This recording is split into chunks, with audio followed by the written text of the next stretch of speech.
sure may Google account ka. Tapos, punta ka dito. Then, drive. Tapos, my drive.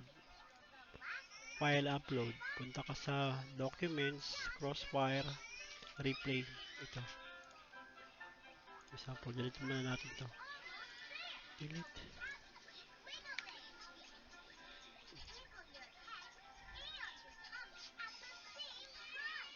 File upload.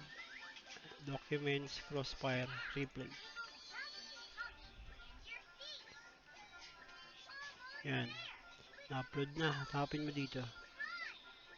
Test, copy link. Share. Copy link. Yan yung isi-send mo sa tropa mo kung gusto niya ma-review. Yan, okay na.